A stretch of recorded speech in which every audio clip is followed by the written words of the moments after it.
I stood frozen in my kitchen doorway staring at the cream-colored envelope in my trembling hands. The elegant script spelled out my name in golden ink, Atlas Morrison. 7 years. It had been 7 long years since anyone from my family had acknowledged my existence, and now this wedding invitation sat heavy in my palm like a stone. My younger sister Emma was getting married, and somehow, impossibly, they wanted me there.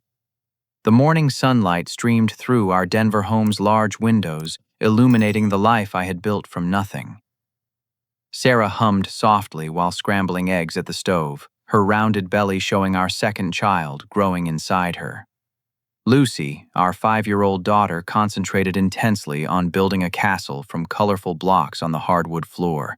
This was my world now. This was my family. But the invitation brought back memories I had buried, deep memories of the night. My entire world collapsed when my ex-girlfriend Stephanie destroyed everything with 3 terrible words: he raped me. They destroyed my life once. Now they wanted back in. 7 years earlier, I was 25 and working as a junior architect at Brennan Design Group in Hartford, Connecticut. Life felt perfect. I had graduated from the University of Connecticut with honors, landed my dream job designing residential projects, and was dating Stephanie Walsh, a marketing coordinator with striking auburn hair and ambitious plans. We had been together 8 months, and I thought I was falling in love. Our relationship started beautifully, but cracks began showing around month 6. Stephanie grew increasingly jealous of Jessica, a female colleague who worked closely with me on several projects. Every innocent lunch meeting or late work session sparked heated arguments when I got home to my studio apartment on Elm Street. The breaking point came on a Thursday evening in October. My company hosted its annual client appreciation party at the Marriott downtown. I wore my best navy suit and felt proud showing Stephanie off to my colleagues. She looked stunning in a black cocktail dress, but her mood soured when Jessica complimented my presentation skills during dinner. Throughout the evening, Stephanie made cutting remarks about Jessica's appearance and questioned why I needed such a close working relationship with another woman. When Jessica approached our table to discuss Monday's project deadline, Stephanie's face turned cold as winter stone. "Maybe you two should get a room," she hissed loud enough for nearby tables to hear. Embarrassment flooded my cheeks as Jessica awkwardly excused herself. I tried to calm Stephanie, but she was beyond reasoning. She accused me of flirting, of prioritizing my career over our relationship, of being emotionally unavailable. The argument escalated until she stormed out of the party, leaving me to make awkward apologies to my bewildered coworkers. I drove home alone, assuming she needed space to cool down. My apartment felt empty without her usual energy filling the rooms. I fell asleep on my couch around midnight, still in my suit, hoping morning would bring clarity. Instead, it brought catastrophe. Sharp knocking jolted me awake at 6:30 in the morning. 2 police officers stood on my doorstep with grim expressions and official paperwork. Detective Rodriguez, a middle-aged man with graying temples, informed me that Stephanie had filed assault charges against me. The words hit like physical blows. She claimed I had forced myself on her after the party despite her leaving hours before I did. My mind reeled, trying to process her accusations while the officers searched my apartment with clinical efficiency. That was when Detective Rodriguez made the discovery that sealed my fate. Hidden beneath my mattress, he found torn pieces of Stephanie's black dress from the party and a necklace I had never seen before. The evidence appeared damning, perfectly placed where any competent search would uncover it.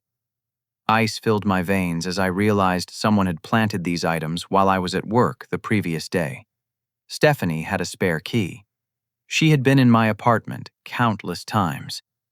Now I understood her real plan with crystal clarity. The arrest happened in full view of my neighbors. Mrs. Chen from apartment 3B watched through her window as handcuffs clicked around my wrists. Mr. Johnson from downstairs shook his head in disgust as officers led me to their cruiser. My reputation in the building, in my neighborhood, in my entire life crumbled in that single moment. The local news picked up the story within hours. rising architect charged with sexual assault. My face appeared on evening broadcasts across Connecticut, forever branded as a predator in the public consciousness. The phone call to my parents remains the most painful conversation of my existence.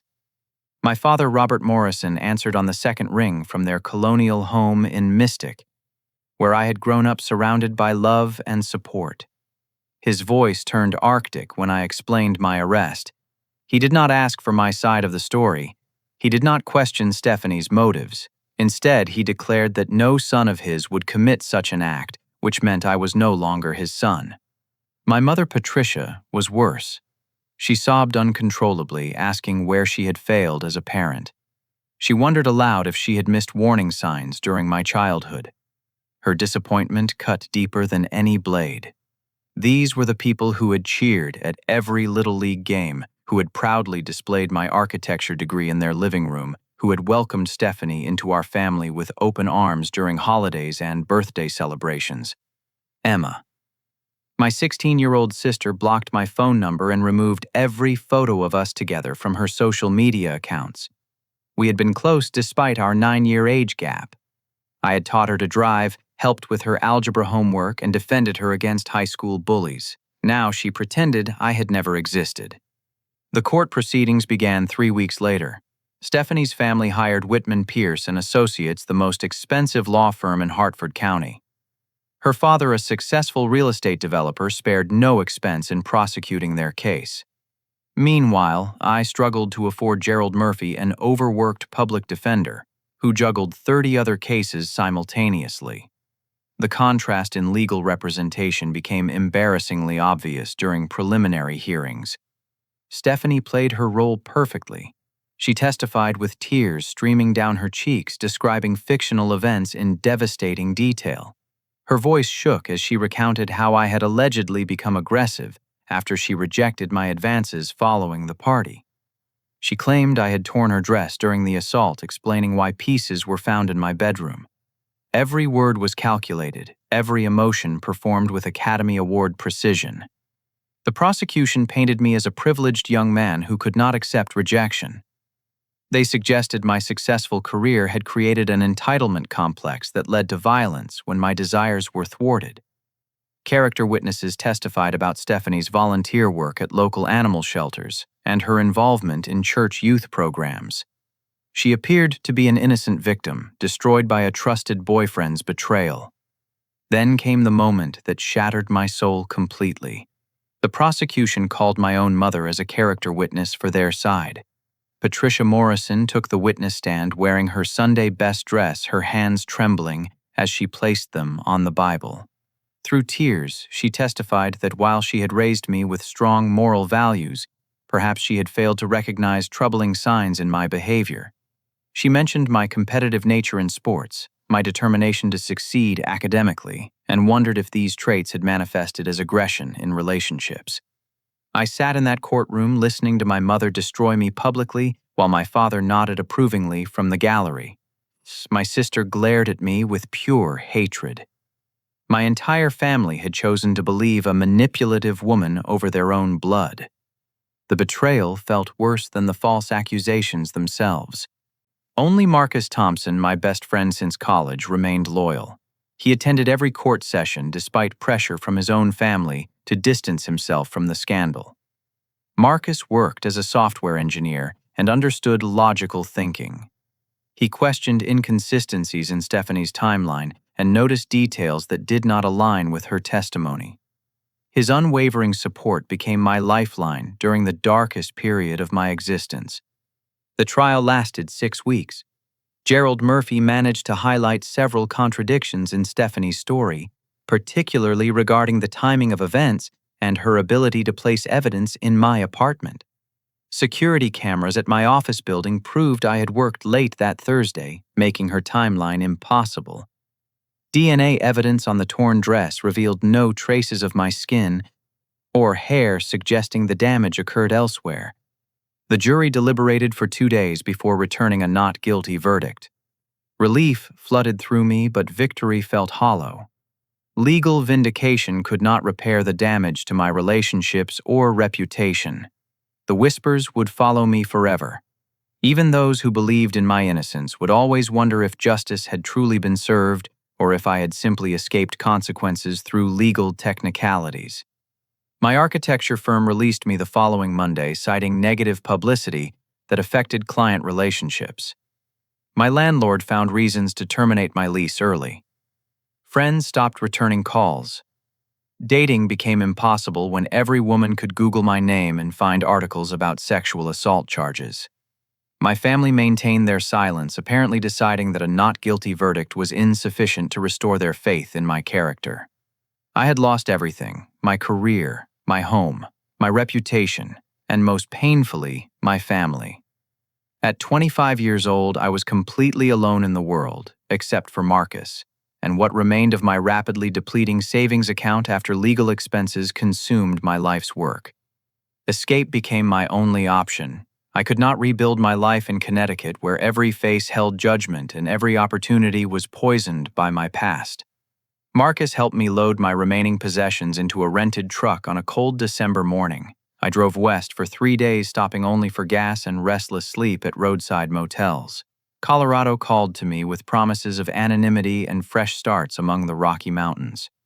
I settled in Denver, drawn by its growing construction industry and distance from everything I wanted to forget. My first apartment was a cramped efficiency in a rough neighborhood, but it felt like freedom compared to the suffocating atmosphere back home. I legally changed my surname from Morrison to Jackson, severing the last official connection to my family. Atlas Jackson could be anyone. Atlas Jackson had no history, no reputation, and no painful associations.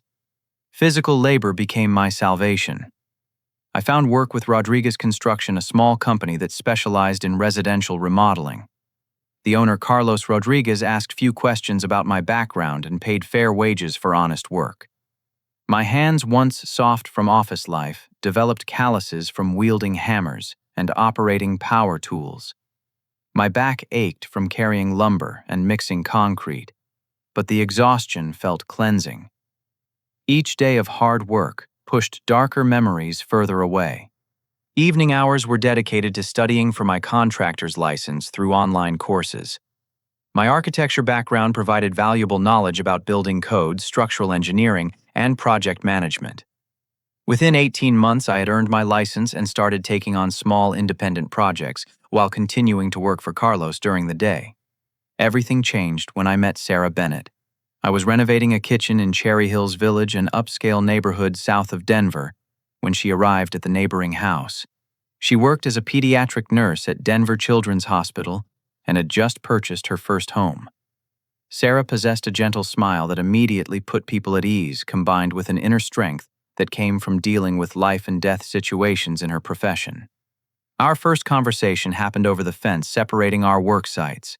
She offered me cold water during a particularly hot afternoon, and we talked about home improvement projects while I took a brief break. Sarah had beautiful brown eyes and shoulder-length blonde hair that caught sunlight like spun gold.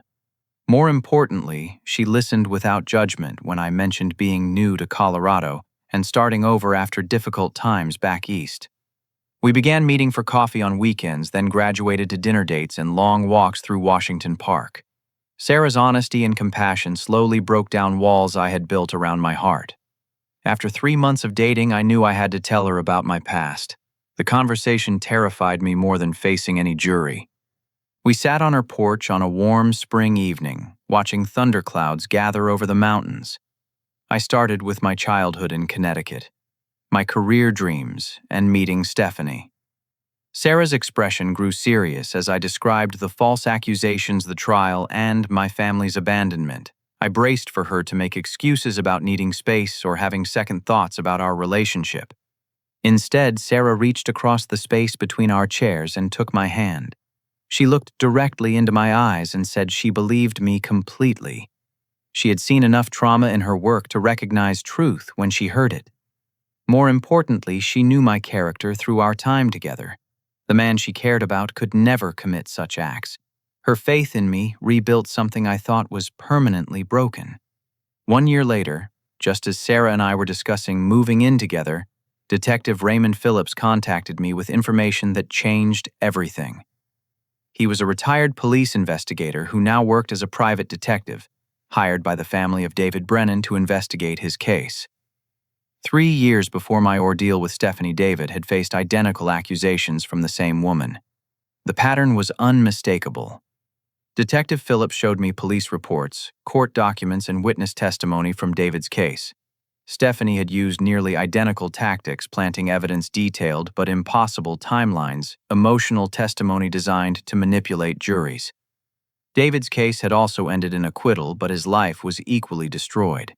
He lost his job as a high school teacher, his marriage ended in divorce, and his relationship with his children suffered permanent damage.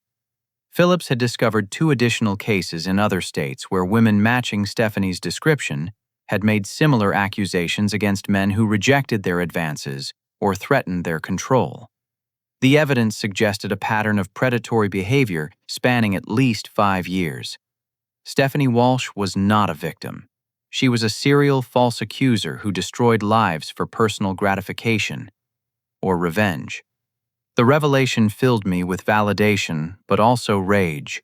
How many other innocent men had she targeted? How many families had she torn apart with her lies? Detective Phillips was building a federal case for filing false police reports, witness tampering, and fraud across state lines. Justice might finally be served, but it could not restore the years stolen from me, or repair the relationships she had destroyed. Sarah and I married on a perfect October morning in the gardens at Cheeseman Park, surrounded by Denver's autumn colors and the people who had embraced our love. Marcus flew in from Connecticut to serve as my best man, proving that true friendship survives any distance or hardship. Sarah's parents, Linda and Thomas Bennett, welcomed me into their family with warmth I had not experienced since losing my own. They never asked invasive questions about my past or made me feel like damaged goods. Instead, they celebrated my present and future as Sarah's husband and their new son-in-law. The ceremony was small, but perfect. Sarah wore her grandmother's pearl necklace and a simple white dress that highlighted her natural beauty. I fought back tears during our vows, overwhelmed by gratitude that someone could love me despite everything I had endured. We honeymooned in Aspen, hiking mountain trails and talking about our dreams for the future.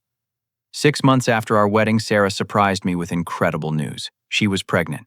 The ultrasound photo showed a tiny form that would become our daughter, and suddenly my entire world had new meaning. I would become the father I had always dreamed of being, giving our child the unconditional love and support that every person deserves from their family. Lucy Bennett Jackson was born on a snowy February morning after 12 hours of labor that tested every limit of my anxiety and Sarah's strength. When the doctor placed her in my arms, her tiny fingers wrapped around mine with surprising strength. She had Sarah's blonde hair and my green eyes, but her personality was entirely her own. I promised her silently that no one would ever make her feel abandoned or unloved as long as I drew breath. My construction business grew steadily as word spread about my craftsmanship and reliability. My architecture background gave me advantages over competitors who lacked formal design training. I specialized in custom additions and renovations for clients who wanted unique solutions rather than cookie-cutter projects. Each job became a chance to create something beautiful while building my reputation throughout the Denver metro area. The breakthrough came when Janet Morrison, a wealthy widow in Cherry Hills Village, hired me to design and build a luxury guest house on her 5-acre property. She had interviewed 6 other contractors but was impressed by my detailed blueprints and innovative use of sustainable materials. The project would take 4 months and pay more than I had earned in my first 2 years combined. Working on Janet's project introduced me to her social circle of affluent homeowners who valued quality over quick turnarounds. Referrals began flowing from satisfied clients who appreciated my attention to detail and ability to solve complex design challenges. Within 2 years of Lucy's birth, Jackson Custom Construction employed 4 full-time workers and maintained a waiting list of potential clients.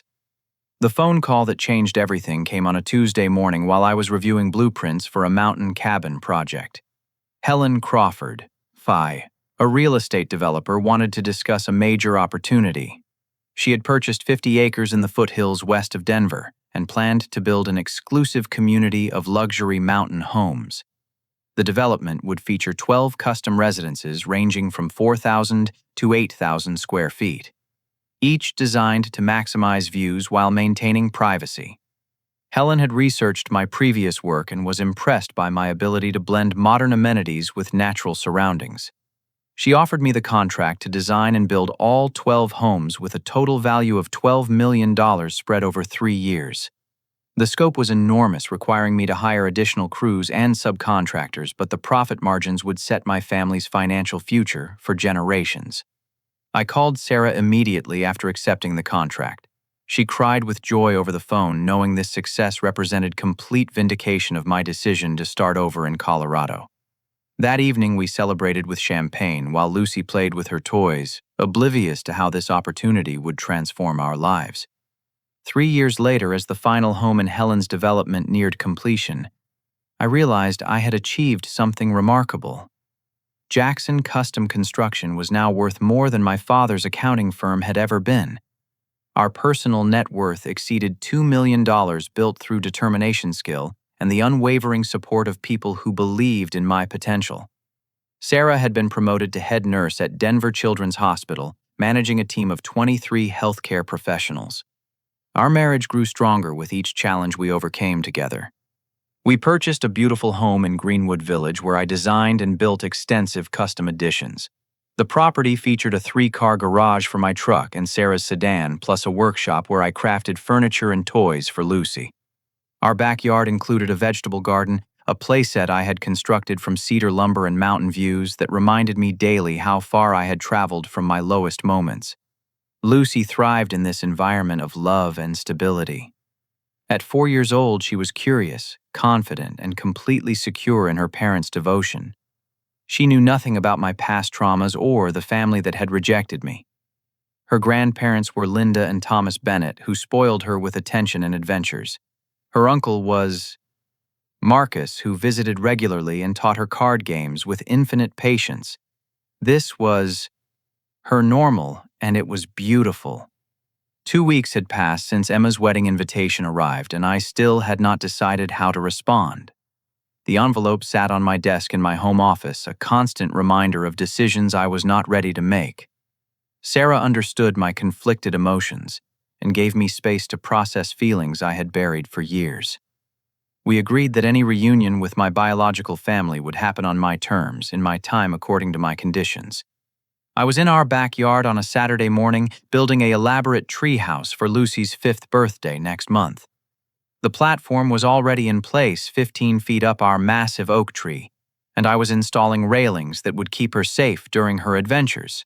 Lucy supervised from below, offering suggestions about window placement and rope ladder design with the serious authority only a child can possess. Sarah had taken her to the farmer's market earlier, returning with fresh vegetables and Lucy's favorite apple cider donuts. Now Sarah was inside preparing lunch while Lucy helped me by organizing screws in labeled containers. The morning felt perfect, filled with the kind of simple family moments that had replaced my old dreams of reconciliation with people who had abandoned me. A silver rental car turned into our driveway, immediately commanding my attention. Our neighborhood rarely saw unfamiliar vehicles, and unexpected visitors usually meant lost tourists or delivery mistakes. I climbed down from the treehouse, wiping sawdust from my hands while Lucy continued her organizational project below. The car door opened and my sister stepped out. Emma Morrison was no longer the 16-year-old girl who had blocked my phone number 7 years earlier. She was 23 now, a young woman with shoulder-length brown hair and the same green eyes we had inherited from our father. She wore jeans and a Colorado State University sweatshirt, suggesting she had dressed for travel rather than formal visits. Her face was streaked with tears that had obviously been falling for hours. Recognition hit me like physical impact. Every muscle in my body tensed as years of suppressed anger and hurt rose to the surface. This was the sister who had deleted me from her life without a single question about my innocence. This was the family member who had chosen a manipulative stranger over her own brother. This was the person who had watched me lose everything and felt no obligation to discover the truth. Lucy looked up from her work, curious about our unexpected guest. Daddy, who is that lady? Why is she crying?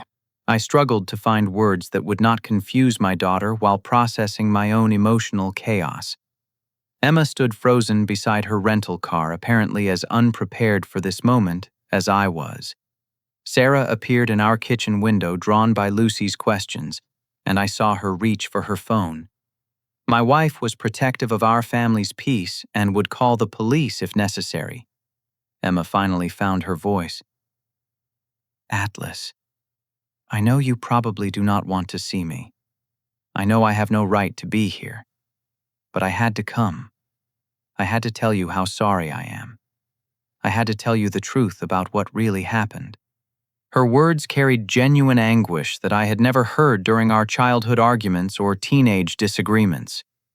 This was deeper pain than sibling rivalry or adolescent drama. This was the sound of someone carrying unbearable guilt for years without relief. I walked toward her slowly, still processing her presence in my sanctuary. How did you find me? Business records. Jackson Custom Construction is listed in public databases. It took months of searching through construction licenses and real estate transactions, but I finally traced you here. She wiped her eyes with trembling hands. I have been trying to work up the courage to contact you for over a year. Sarah appeared on our back porch, her expression cautious but protective. Lucy abandoned her screw organization and moved closer to me, sensing tension she could not understand. I placed my hand on my daughter's shoulder, drawing strength from her trust and innocence. Why now? I asked. Why after all these years of silence? Emma's composure cracked completely. Fresh tears poured down her cheeks as she struggled to explain events that had shattered her world, just as mine had been destroyed years earlier. Because Stephanie tried to do it again. She tried to destroy my fiancé the same way she destroyed you, and this time I found out the truth. The revelation hit me like lightning. Stephanie was still out there, still targeting innocent people with her false accusations. Emma's fiancé had become her latest victim, but something had gone differently this time. Someone had discovered the pattern and exposed her lies before they could take root and grow. My fiancé is Dr. James Crawford. He works at Hartford Hospital as an emergency room physician. Stephanie met him at a medical conference last month and became obsessed with him, even though he made it clear he was engaged. When he rejected her advances, she accused him of assault, just like she did to you. Emma's voice grew stronger as she continued. But James had allies. One of his colleagues knew Detective Phillips, the investigator who has been tracking Stephanie's pattern of false accusations across multiple states. My heart raced as Emma confirmed what Detective Phillips had discovered years earlier. Stephanie's predatory behavior had continued, but this time someone was prepared to fight back with evidence and resources. Detective Phillips showed us everything. Police reports from your case, David Brennan's case, 2 other cases in different states. 5 men over 8 years, all using the same tactics, all leaving destroyed lives in her wake. James realized immediately that you were innocent. We all realized what we had done to you. The weight of vindication mixed with fury over lost years created emotional turbulence I struggled to navigate. My family had discovered my innocence not through their own investigation or faith in my character, but because someone else had become Stephanie's target and fought back effectively. They had not chosen to believe in me. They had been forced to confront evidence that made denial impossible. Lucy tugged on my shirt, confused by adult conversation she could not follow. Daddy? Why is everyone sad? Can we finish the treehouse? I knelt down to her level, my heart breaking as I realized this moment would require explanations I had hoped to delay for years. Lucy, this lady is your Aunt Emma. She is my sister, but we have not seen each other for a long time because of some very difficult problems. We need to talk about some grown-up things, but yes, we will finish your treehouse later. Lucy studied Emma with the frank curiosity children possess. Are you going to help us build it? Daddy is really good at building things." Emma's tears returned as she realized this beautiful child was her niece, a relationship she had forfeited through her family's betrayal. "I would love to help if your daddy says it is okay." The situation required decisions I was not prepared to make. Emma's presence in our home represented potential healing, but also risked reopening wounds that had finally begun to heal. Sarah's expression from the porch indicated her willingness to support whatever choice I made, but her body language remained protective of our family's stability. Emma spent the next hour on our back porch explaining events that had unfolded in Connecticut over the past month. Her fiancé James had handled Stephanie's accusations with resources and allies that I had never possessed. As an established physician with an impeccable reputation, he had immediate credibility that protected him from the character assassination that had destroyed my life. Detective Phillips had presented James with comprehensive evidence of Stephanie's pattern, including detailed timelines, witness statements, and documentation of her previous false accusations. The case against her was now strong enough for federal prosecution, with potential charges including conspiracy, filing false police reports, witness tampering, and fraud across state lines. She is going to prison, Atlas. Finally, after all these years of destroying innocent people, she is going to face consequences for what she has done. Emma's voice carried satisfaction mixed with regret. "I know it does not undo the damage to your life, but at least she will not be able to hurt anyone else." While Emma talked, I watched Lucy play in our garden, completely innocent of the adult complexities surrounding her existence. She had been born into a family built on love and honesty, never knowing the pain of betrayal or abandonment that had shaped my own childhood's end. Her security represented everything I had fought to create after losing my original family. Sarah joined us on the porch, having made her decision about Emma's presence in our home. She brought fresh lemonade and spoke with the direct honesty that I loved about her character. "Emma, I appreciate you coming here to apologize, but I need you to understand something important. Atlas is not the same person who left Connecticut 7 years ago. He has built a new life with people who never doubted his character or made him prove his worth. We are his family now." Emma nodded, accepting the boundaries Sarah was establishing. "I understand. I know we cannot undo the years we lost or the pain we caused. I just want him to know that we finally understand the truth about what happened." Without my permission, Emma pulled out her phone and made a call that would change the trajectory of this reunion. "Mom, I found him. I am at his house in Denver. You and Dad need to come here immediately. You need to see what we destroyed." Panic flooded through me as I realized my parents would soon invade the sanctuary I had created for my family. The thought of Robert and Patricia Morrison standing in my home, seeing the life I had built without them, felt overwhelming. These were people who had publicly testified to my potential for violence. These were parents who had chosen a stranger's lies over their son's truth. "Emma, you had no right to make that call without asking me first." My voice carried anger that had been building for 7 years. "This is my home. These are my wife and daughter. You do not get to make decisions about who enters our lives."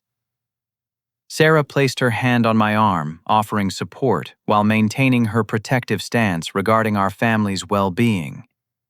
Lucy looked up from her flowers, sensing increased tension among the adults around her. "They will drive straight through," Emma said quietly. "They will be here by evening. Atlas, I know you are angry, but they need to see this. They need to understand what their disbelief cost all of us." The next few hours passed in tense preparation for a confrontation I had never wanted. Sarah called her parents to explain the situation and arrange for them to take Lucy if the reunion became too emotionally charged for young ears. I debated leaving our home, entirely taking my family somewhere my parents could not find us, preserving the peace we had worked so hard to build. But running felt like admitting defeat. I had done nothing wrong 7 years ago, and I had done nothing wrong since then, except build a successful life despite their abandonment. If Robert and Patricia Morrison wanted to see the son they had discarded, They would see exactly how well he had survived without their love or support. A black sedan with Connecticut license plates pulled into our driveway at 6:15 that evening. I watched from our living room window as my parents emerged from their rental car looking older and more frail than I remembered. My father's hair had gone completely gray, and he moved with the careful steps of someone nursing chronic pain. My mother appeared smaller somehow, as if the years had compressed her frame and diminished her presence. They stood in our driveway for several minutes staring at the home I had designed and built with my own hands. Our house was impressive by any standard, a custom-built showcase of architectural skill and craftsmanship that demonstrated both success and excellent taste. The landscaping was mature and well-maintained, the vehicles in our driveway were new and expensive, and every detail spoke of prosperity earned through honest work. Sarah answered their knock on our front door, introducing herself with polite firmness as my wife and the mother of their granddaughter. She led them into our living room where family photos documented the life they had missed. Pictures of our wedding. Lucy's birthdays, holidays, and everyday moments of happiness covered every surface. They could see immediately that their son had not merely survived their abandonment, but had thrived beyond their wildest expectations. Lucy emerged from her bedroom where she had been playing with dolls, curious about more unexpected visitors. She approached cautiously, staying close to Sarah while studying these strangers with intelligent green eyes that mirrored their own genetic legacy. "Lucy," I said carefully, "these are your other grandparents, Grandpa Robert and Grandma Patricia. They live very far away, which is why you have never met them before." My daughter processed this information with the practical logic children apply to complex adult situations. "Why do I have so many grandparents? Most of my friends only have two." The innocent question highlighted the complicated nature of family relationships that had been fractured and rebuilt through circumstances beyond her control. Robert and Patricia exchanged glances, realizing they were strangers to this beautiful child who should have been the center of their world. My father finally found his voice. "Atlas, I hardly know where to begin. We were wrong about everything. We should have believed you. We should have investigated before accepting Stephanie's accusations.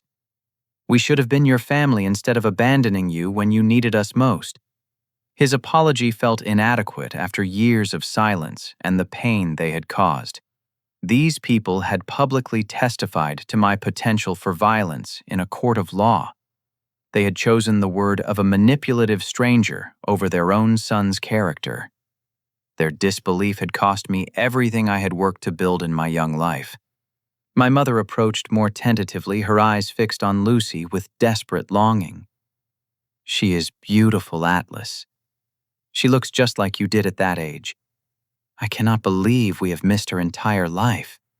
Patricia's grief seemed genuine, but it was grief for her own losses rather than empathy for the pain she had caused me.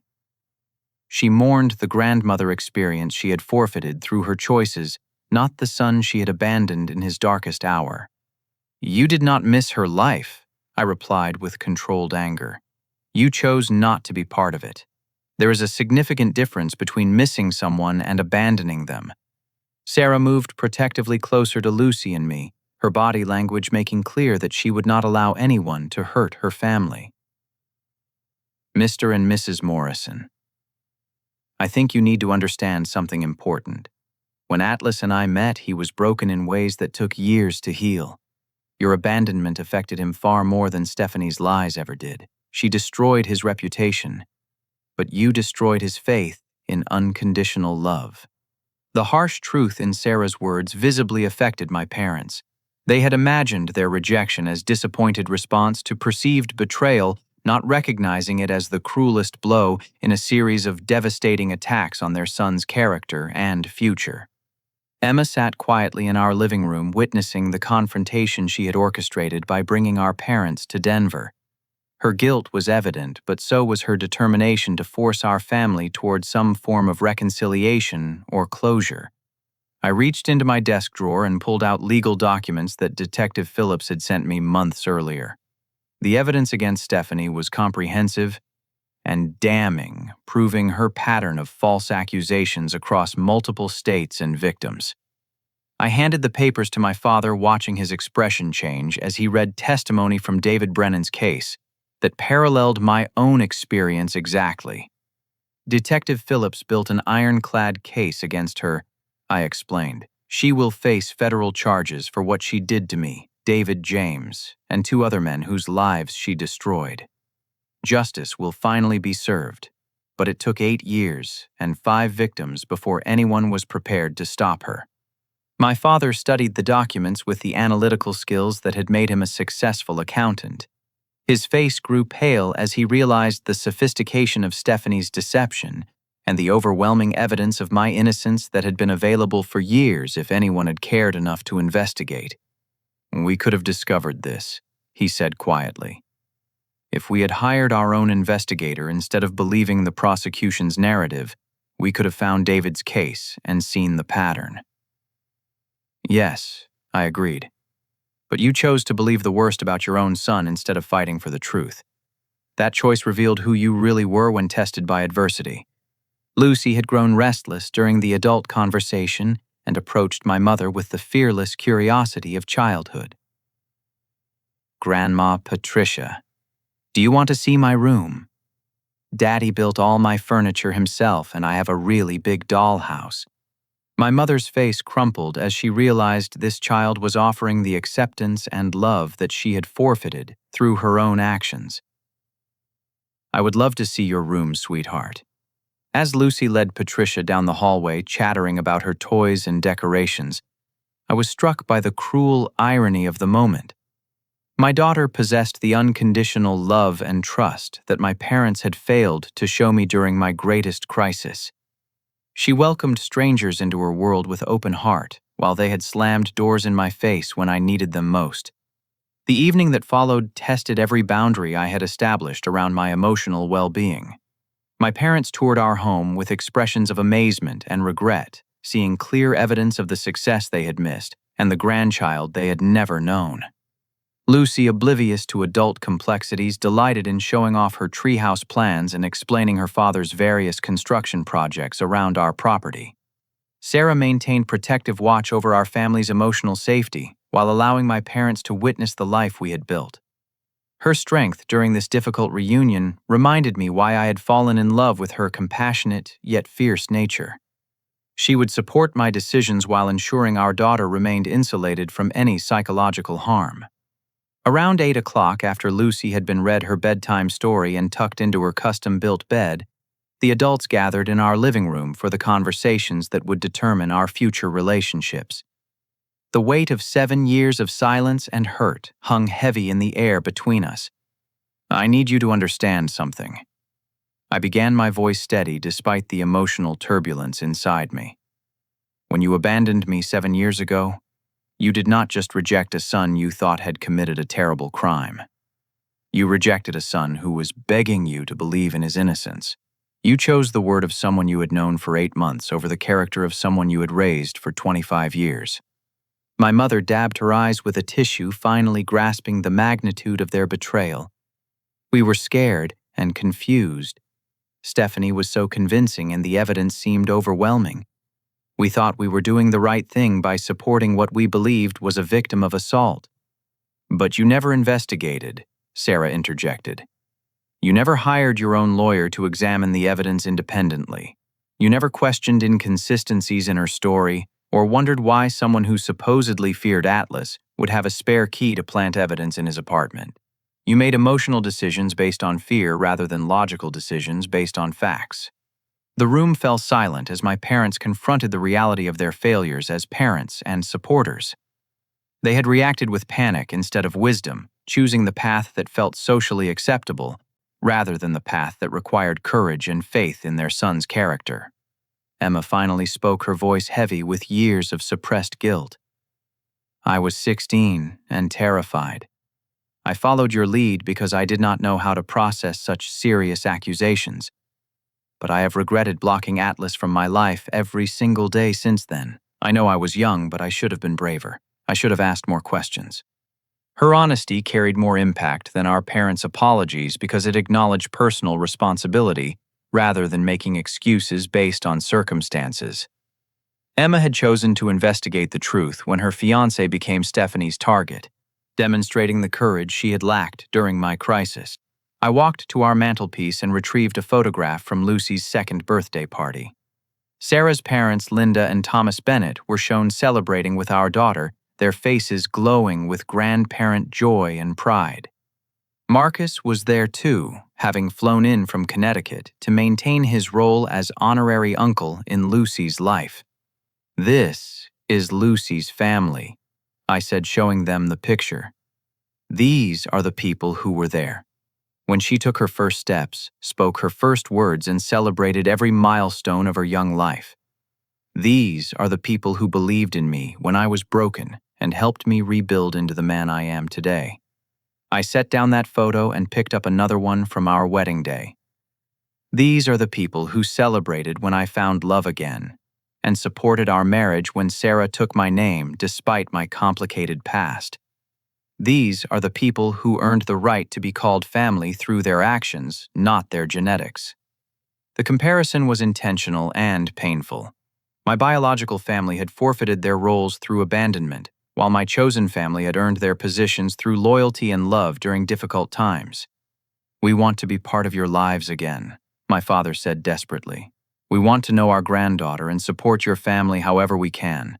We understand we do not deserve forgiveness, but we are hoping for a chance to earn our way back into your lives." Sarah and I exchanged glances, having discussed this possibility during the week since Emma's invitation arrived. We had agreed that any relationship with my biological family would be rebuilt slowly and according to strict conditions designed to protect our daughter's emotional well-being. "Here is what I am willing to offer," I said after careful consideration.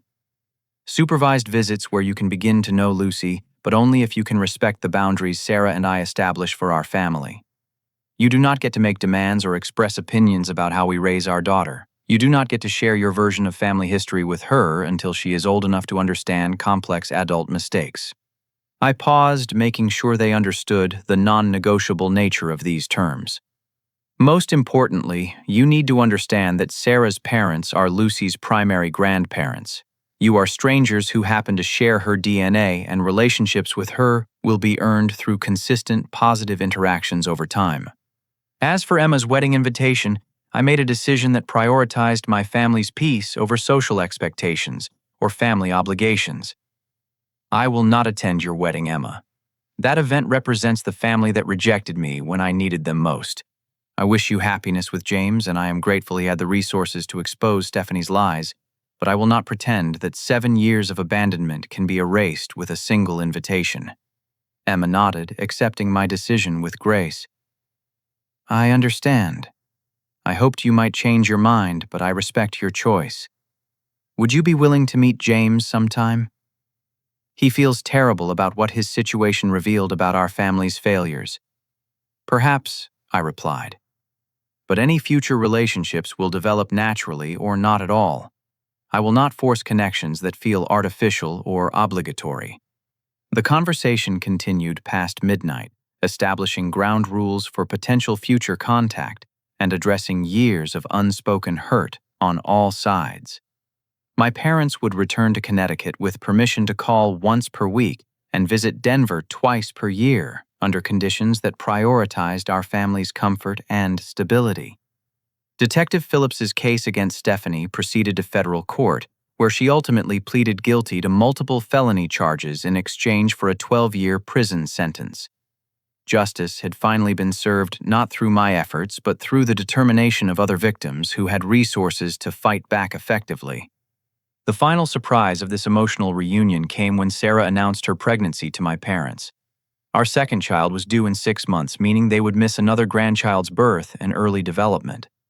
They received this news as outsiders rather than involved family members, a consequence of choices they had made years earlier. As my parents prepared to leave Denver the following morning, I shared the most important lesson this experience had taught me about family loyalty and love. I learned that family is not determined by blood relationships or legal documents. Family is created by people who stand beside you during your darkest moments and celebrate your successes without reservation. Family is built through consistent actions that demonstrate unconditional love and support.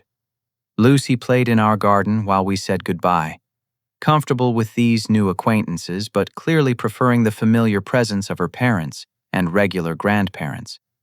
Her security in our love represented the greatest success of my adult life, proving that cycles of pain and abandonment could be broken through conscious choice and commitment.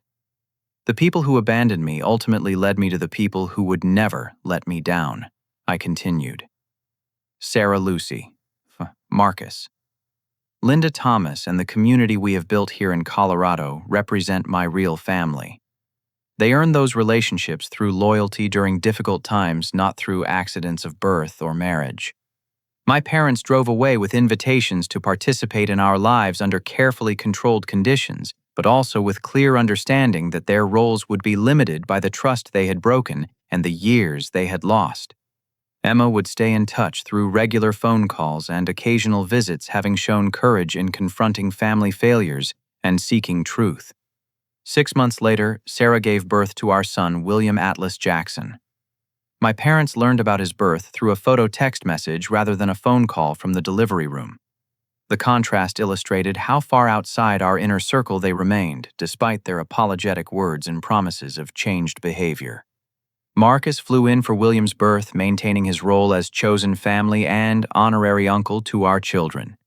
Sarah's parents spent the first week helping with Lucy while we adjusted to life with a newborn. These were the people who had earned the right to share our most precious moments through years of demonstrated love and support. As I held my son for the first time, looking into his perfect face, while Sarah recovered and Lucy met her baby brother, I realized that my journey from abandonment to redemption was complete. I had built a family based on choice rather than obligation, love rather than genetics, and trust rather than assumption. The treehouse I had been building for Lucy was finished that summer, complete with a rope ladder windows that opened for fresh mountain air and a small table where she could have tea parties with her dolls. William would use it in a few years, continuing the legacy of childhood joy I was determined to provide for both my children. My construction company continued to thrive, built on a reputation for quality work and honest dealing that reflected the man I had chosen to become after losing everything. Sarah's career flourished as she was promoted to director of nursing, managing the pediatric care that saved children's lives daily. We were successful, happy, and surrounded by people who valued our characters over our histories. The greatest lesson of my story is that family is not something you are born with, but something you create through conscious choice and daily commitment. The people who stand by you during your worst moments earn the right to celebrate your best ones. Blood may determine genetics, but loyalty determines family. When life tests your relationships, you discover who deserves your love and who has simply been taking it for granted. Sometimes losing the family you were born with leads you to find the family you were meant to have all along. Now I want to hear from you. Have you ever had to choose between forgiving family members who hurt you deeply and protecting the new life you built without them? How do you balance the desire for reconciliation with the need to protect your own emotional well-being? Share your thoughts in the comments below, and if this story resonated with you, please give it a like and subscribe for more true stories about overcoming life's greatest challenges. Do not forget to share this video with someone who might need to hear that it is possible to build beautiful new beginnings from devastating endings. Thank you for listening to my journey, and I wish you the courage to choose the family that truly loves you unconditionally.